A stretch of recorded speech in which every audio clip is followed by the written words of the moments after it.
we have to find a way to make our case much better, because we're not, because otherwise we're totally driven by the donor's agenda. If we as practitioners had an opportunity to directly ask donors some questions, what would those questions be?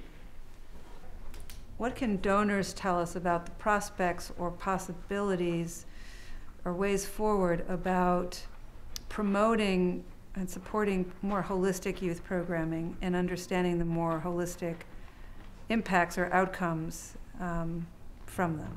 We had a very hearty discussion about donors and the implication of the way funding mechanisms are affecting us. This is an opportunity to say, hey, why do you guys do that?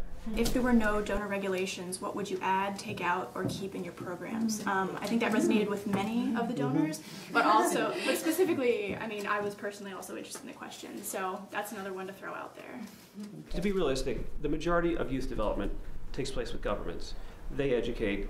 So I think, in some respect, I think we can look at what we do, but I think if we look at the broad, what happens with youth development, one thing is we can figure out when we do something, when we approach a donor, how can we do it best? But if we're looking at youth development in a given society, I think we need to engage those who are actually doing the most youth development and providing the most support to youth in order to have, if we want to have serious impact, I think we need to engage the governments. Engaging, helping think through, understanding what the constraints of donors are, because they have them, right? And it would be easy for us to just say, oh no, you got to do it differently, you're doing it all wrong, but not really trying to work with them within their constraints to come up with ways to accomplish what we in the youth in conflict field understand as critical for everybody's goals.